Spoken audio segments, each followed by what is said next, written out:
وصحبه الأكرمين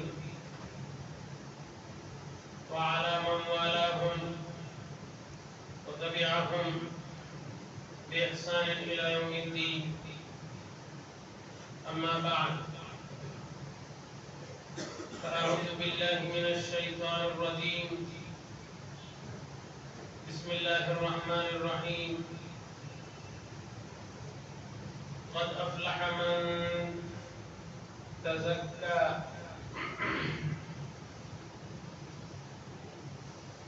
صدق الله العظيم. وقال تعالى في شأن حبيبه تعظيما وتكريما: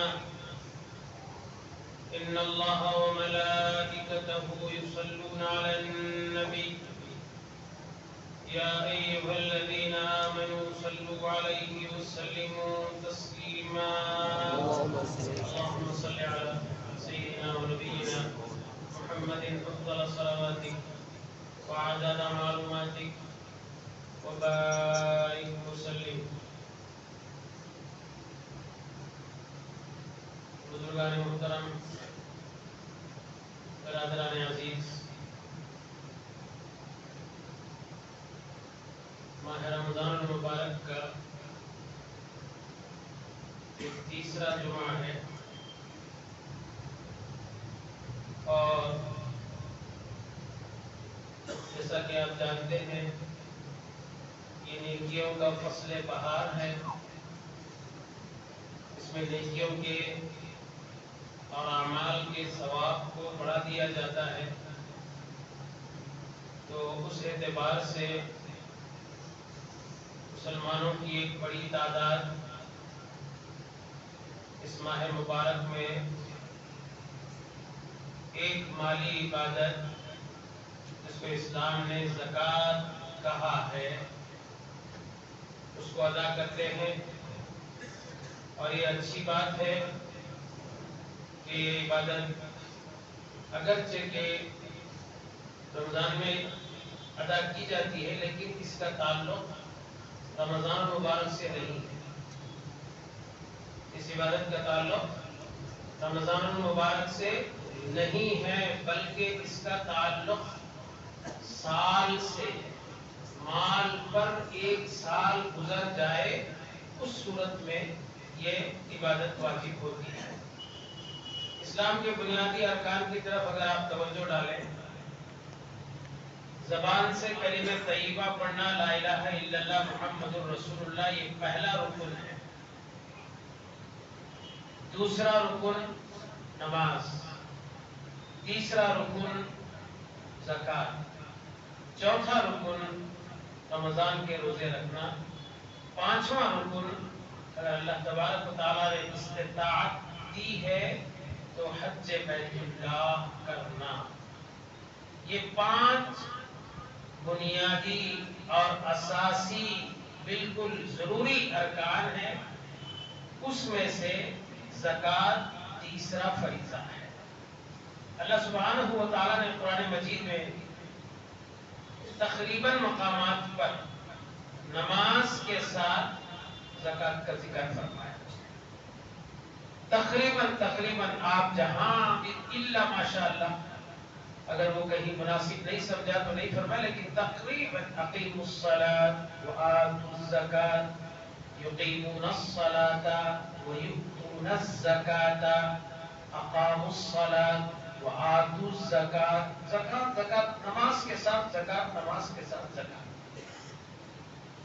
علماء کرام بیان کرتے ہیں کہ جس طرح بدنی عبادت نماز اور روزہ ہے، بدنی عبادت جس کا تعلق بدن سے ہے وہ دو ہے، نماز اور روزہ.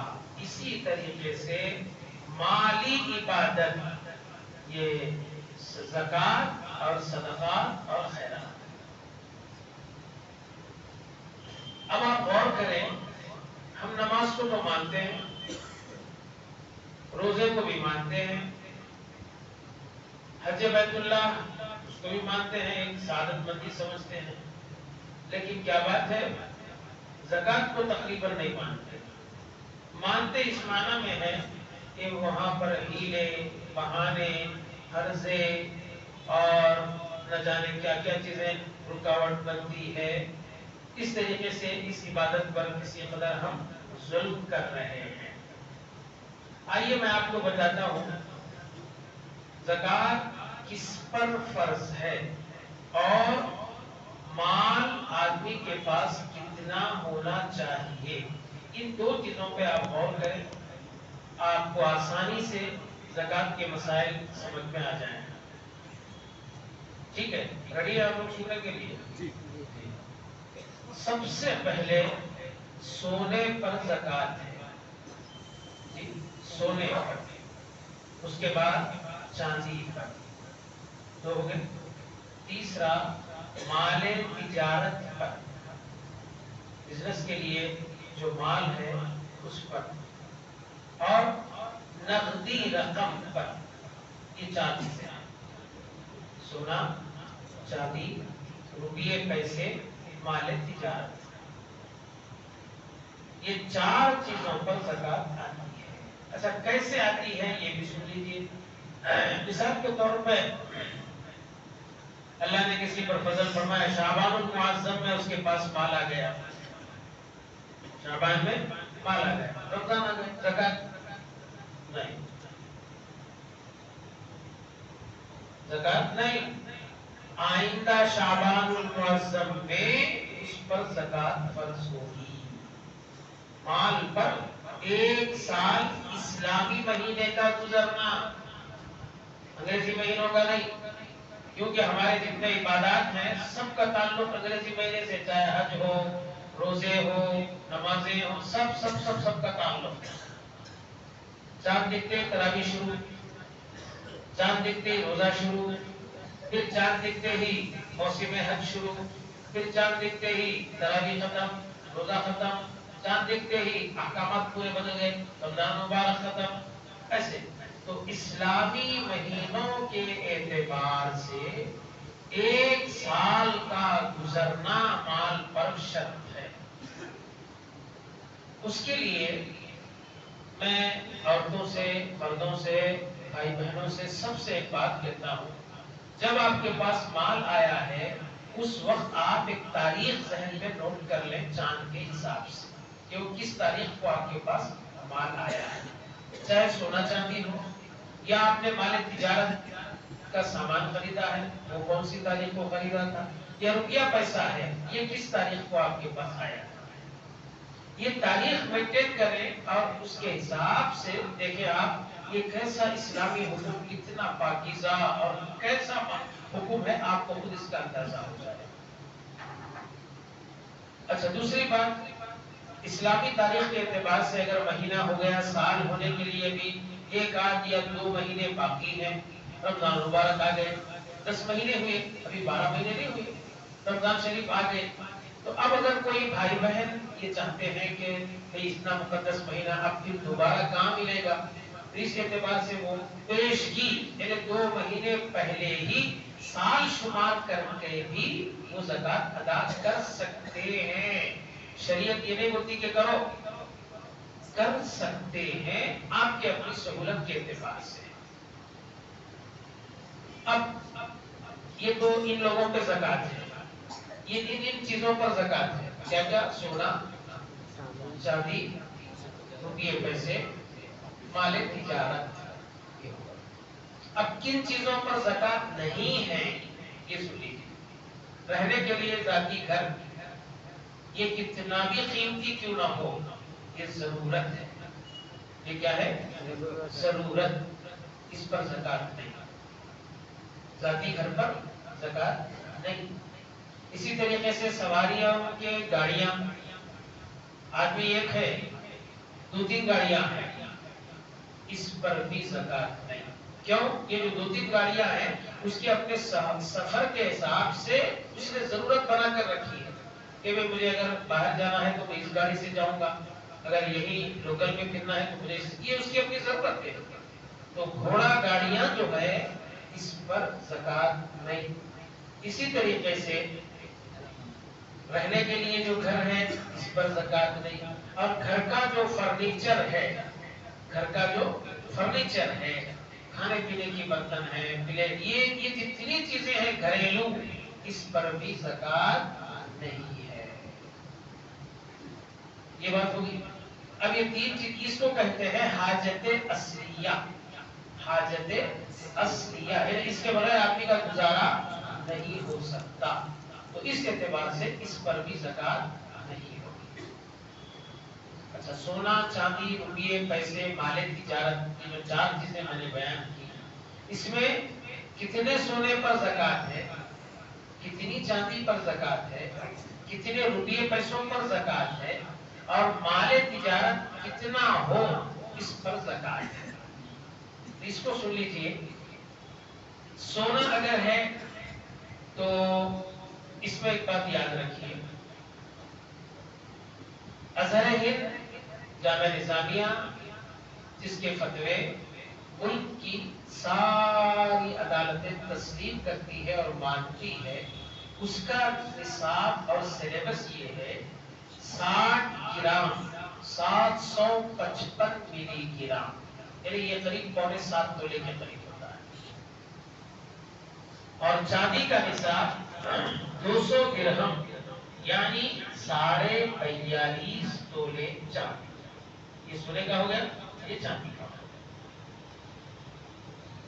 اب اگر آپ کوئی اس نصاب کو نہیں، اور جو مشہور نصاب ہے جیسے 7.5 تولے سونا، 52.5 تولے چاندی، یہ بھی ایک علماء کی تحقیق ہے، آپ اس کو فالو کریں یا ابھی جو بیان کیا اس کو فالو کریں۔ تو یہ سونا اتنا ہونا، چاندی اتنا ہونا، پیسے کتنے ہونا، پیسے اتنے ہونا کہ یا تو سونے سے چاندی سے 52.5 تولے چاندی آ جانا، اتنے پیسے ہونا۔ بولو جی، سنانا بھی بہت ہے اپنی مجلس میں، 42.5 تولے کے کیا پیسے ہوتے؟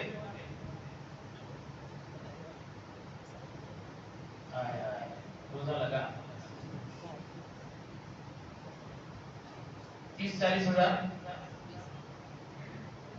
کوئی نہیں بولو کتنے ہوتے؟ 40 ہزار ہوتے، کتنے کے؟ 52.5 تولے، 42.5 تولے، دیکھو صاحب 40 ہزار، ٹھیک ہے، کسی بھی اختلاف ہے نہیں۔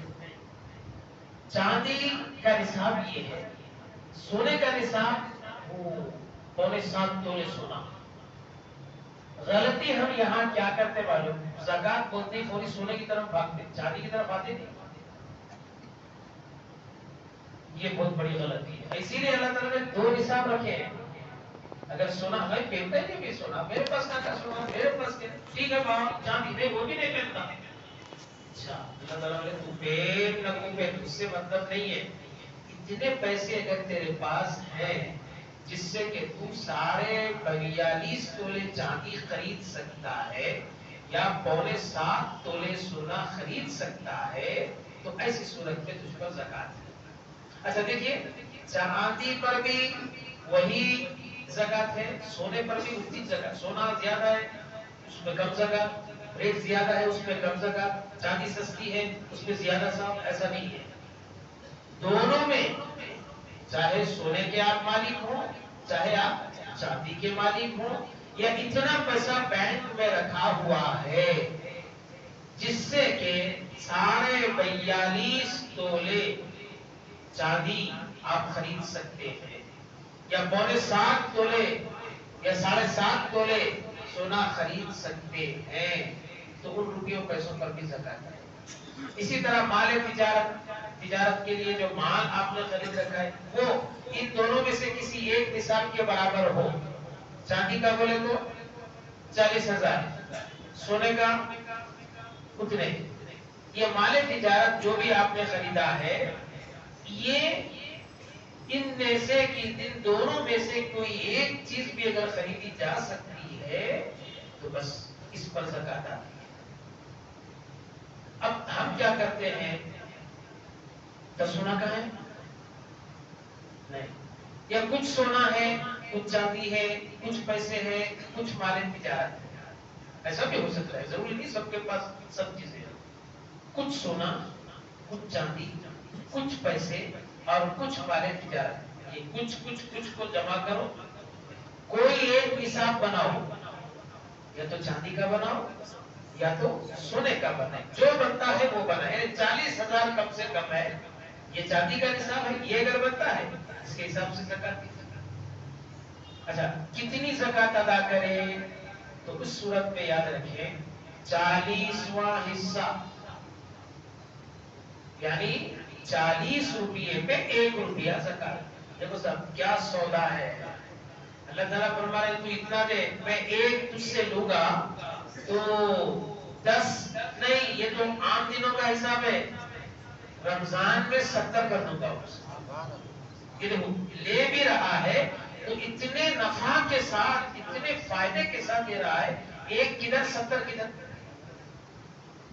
اس طریقے سے۔ اور پھر اخلاص نیت میں جس قدر کمال اور پاکیزگی ہوگی ثواب اتنا زیادہ ملے گا، وہاں کوئی حساب نہیں ہوگا، جس کو چاہتا ہے اللہ اضافہ کرتا ہے، جس کو چاہتا ہے کم۔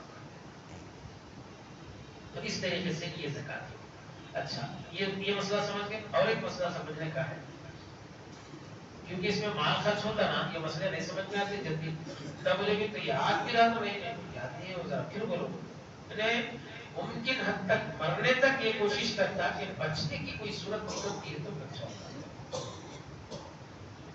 کبھی دونوں تاریخ یاد نہیں ہے، کب آیا تھا کہ بات، ایسا کیسے ہو سکتا ہے؟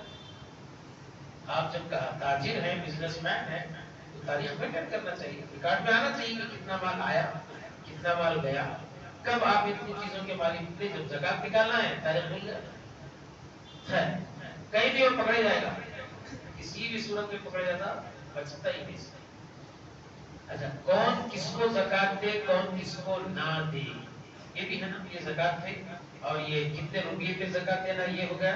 اب زکات کس کو دے سکتے ہیں؟ اس میں قاعدے کی بات یاد رکھیں، اوپر نیچے زکات نہیں دے سکتے۔ یہ کیا بات؟ اوپر کا مطلب باپ، دادا، اوپر جائیے، پڑ دادا، سکڑ دادا، یہ اوپر، ان کو زکات نہیں دے سکتے۔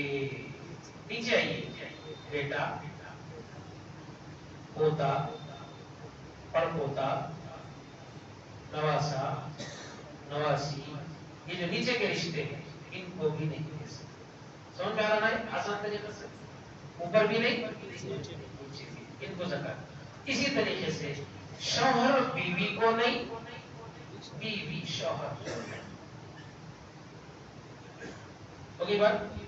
موٹی باتیں یادیں رہتی ہیں، اوپر نہیں نیچے نہیں، پھر میاں بیوی کو نہیں، بیوی میاں، نہیں تو زکات پوری وجہ رہتی پھر گھر میں۔ زکات کے مقرر کرنے کا اصل حق یہ ہے کہ سامنے والے کی ضرورت پوری ہو، اور جس کو زکات دے رہے ہیں اس سے نفع کی کوئی امید نہ ہو، یعنی یہ ہے اصل۔ زکات جس کو دے رہے ہیں اس سے نفع نہیں، اس کو یہ نہیں بولا میں 1,00,000 روپے تمہیں تو زکات دے رہا ہوں 50 واپس کرو، یا میرا فلاں کام تم کر دو زکات کے پیسے، یہ نہیں، بلا عوض، کیا بولتے اس کو؟ بلا عوض، اس سے کسی قسم کا معاوضہ طلب کیے بغیر۔ اسی لیے زکات کی رقم مساجد میں نہیں دے سکتے، اساتذہ کی تنخواہوں میں نہیں دے سکتے، سیلری میں نہیں دے سکتے، کیوں؟ مہینہ بھر کام لیے نا، اب جب تنخواہ دینے کا وقت آیا تو زکات کی رقم دے دے رہے ہیں اسے، اور یہ سمجھ رہا میری محنت کی تنخواہ ہے، یہ کام لے کے پیسے دے رہے ہیں، یہ درست نہیں ہے۔ زکات جس کو آپ دے رہے ہیں اس سے کوئی کام نہ لے۔ گھر میں اگر نوکر چاکر ہیں ان کو آپ زکات دینا چاہتے ہیں دے، لیکن ان کا جو مہینہ جو ان کا مقرر ہے اس میں کوئی کمی نہ کرے۔ یہ نہ سوچے کہ پرسوں تو زکات کی آپ کو 4,000 دیے، وہ دیے ہوں گے، کوئی کو دیے وہ بولے آپ، یہ جو مہینہ ہے اس میں کوئی کمی نہ۔ سامنے والے کو مالک بنانا، اس سے نفع کی امید کیے بغیر، یہ ہو گیا۔ تو اوپر نہ دے، نیچے نہ دے، درمیان۔ اب اس کے علاوہ ایک اور خاندان ہے جس کو رسالت مآب صلی اللہ علیہ وسلم کا خاندان کہتے ہیں، خاندان بنی ہاشم سادات۔ یہ جو سادات کرام ہیں ان کو بھی زکات نہیں دے سکتے. اب یہاں پہ کیا ہے، ہماری پوری ہمت، تڑپ اور کیا کہتے ہیں ہمدردی، نہیں بہت غریب ہے، سادات ہے لیکن بہت غریب ہے. اب کسی بھی طریقے سے ان کو پہنچانے کی فکر رہتی اس کو. دیکھو بہت غریب ہے، ٹھیک ہے، بہت غریب ہے، تو یہ زکات کے پیسے کیوں دینا چاہتا ہے بھائی؟ دوسرے پیسے دے. زکات کے 10,000 نکل رہی ہوگی، 100 روپئے دے، پاکیزہ مال دے. کیونکہ یہ جو خاندان ہے، اس خاندان کے صدقے، ان کا اتارا پوری کائنات کا، ان کو صدقے اتارے نہیں. تو اس بات کا لحاظ رکھیں اور یہ بہانے نہ بنائیں بہت غریب ہے، وہ فلاں ہے، یہ سب اپنی جگہ صحیح ہے، لیکن مال زکات کے سامنے نہیں. زکات ہٹاؤ، آپ پاکیزہ اور طیب مال جو آپ کا ہے اس میں سے آپ کچھ نہ کچھ کے ذریعے ان کی مدد کریے. زکات کی رقم ان تک، یہ ان لوگوں تک سال ہونا، ان چیزیں ہونا، ان چیزوں پر زکات.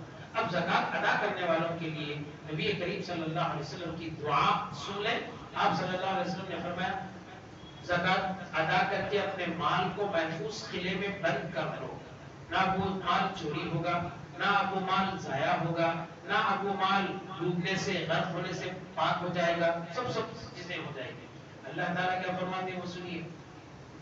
جس نے اپنے مال کی زکات نکالا اس نے اپنے مال کو پاکیزہ کر دیا. قد افلح من تزکا. دیکھیے 7.5 تولے یا 7.25 تولے سونا نہیں ہے، ٹھیک ہے، لیکن چاندی کے نصاب میں تو کوئی نہیں بچے گا. 40,000 کا مالک کون نہیں ہے جی اس دنیا میں؟ وہ بھی سال بھر کھا پی کے 40 نہیں ہے اس کے پاس. اگر پھر بھی جھوٹ بولتا ہے تو بہت وعید ہے اس کے لیے.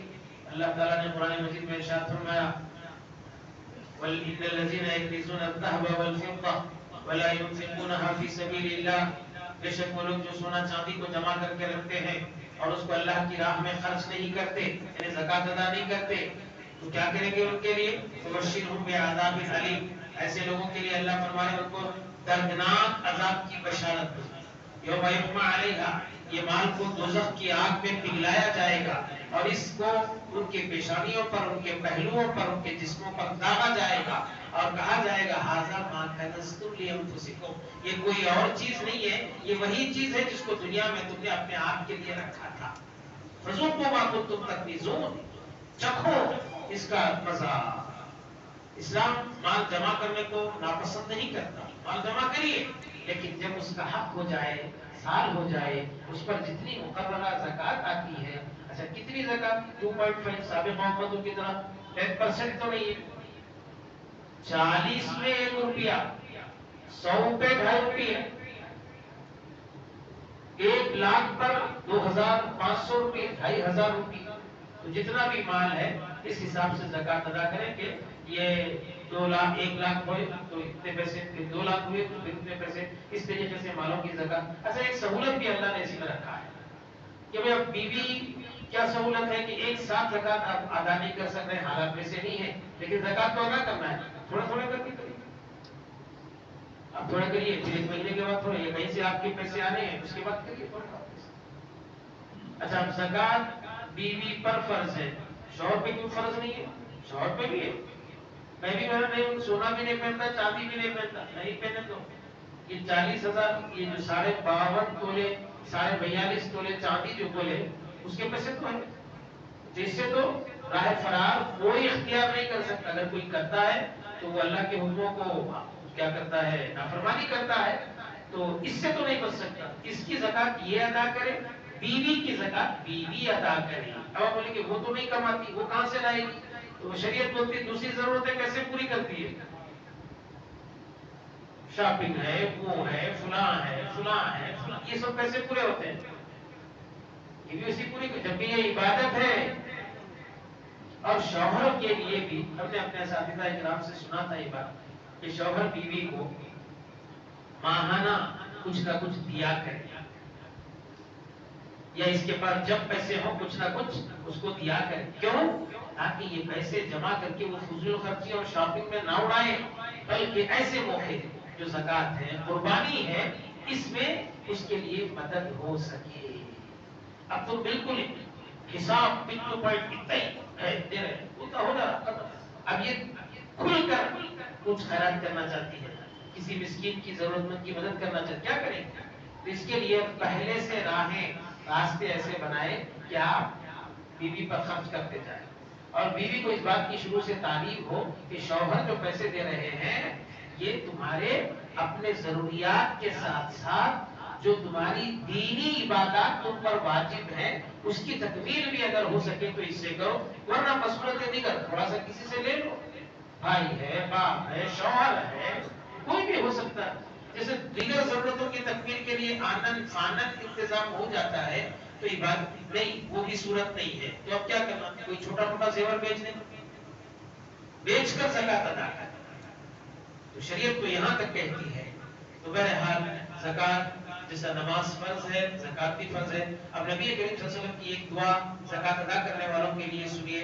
دیکھیے اللہ فرماتا ہے ان اللہ و ملائکتہ یصلون علی النبی، بے شک اللہ اور اس کے فرشتے اللہ تبارک و نبی کریم صلی اللہ علیہ وسلم پر رحمت خاصہ یعنی خاص رحمت نازل کرتے ہیں. اللہ اور اس کے فرشتے نبی پر رحمت خاص نازل کرتے ہیں. ہوگی نا بات؟ اے ایمان والو تم بھی، اے ایمان والو تم بھی اس نبی مکرم صلی اللہ علیہ وسلم پر کثرت سے درود و سلام بھیجو. اب یہ سنیے اللہ تعالیٰ قرآن مجید میں فرماتا ہے خذ من اموالہم صدقۃ تطہرھم، اے حبیب ان کے مالوں کی زکات لے لو جو ان کو پاکیزہ کرے گا. خذ من اموالہم صدقۃ تزکیہم بہا وصلی علیہم، اور آپ ان کے حق میں دعا کریں. اللہ اپنے حبیب سے کہہ رہا ہے وصلی علیہم، ان کے حق میں آپ دعا کریں. کیوں؟ ان صلاتک سکن لہم، اے حبیب تیرا ان کو دعا کرنا ان کے لیے دلی سکون کا باعث ہوگا. ان صلاتک سکن لہم، تو یہ نبی کریم صلی اللہ علیہ وسلم کی دعا ہے زکات ادا کرنے والوں کو، صدقات ادا کرنے والوں کو کہ حضور ان کے حق میں دعا کرتے. اب کیا چاہیے بولیے؟ حضور زندہ ہے، یہ تو اہل سنت والجماعت کا عقیدہ ہے. ارے ہاں ہم تو ایک ولی کے بارے میں یہ تصور رکھتے ہیں کہ وہ اپنی قبر میں اپنی شان کے مطابق زندہ ہے. یہ تو ولیوں کے نبیوں کے سردار ہیں. تو آپ اندازہ کریں. تو بہرحال طیب خاطر خوش دلی کے ساتھ اور بالکل بوجھ اور ٹینشن سمجھ کر زکات کو ادا نہ کریں. یہ بالکل کشادگی کے ساتھ، خوش دلی کے ساتھ، خوشی کے ساتھ اس عبادت کو کریں جیسے اور عبادات کو ہم خوشی کے ساتھ کرتے ہیں. اللہ مجھے اور آپ کو عمل کی توفیق عطا فرمائے. صلی اللہ تعالی وسلم علی خیر خلقہ و آلہ و صحابتہ اجمعین. الحمدللہ رب العالمین. چاندی کتنا؟ چاندی 52.5 تولے. انگریزی بولے ہاں 52.5. 52.5 52.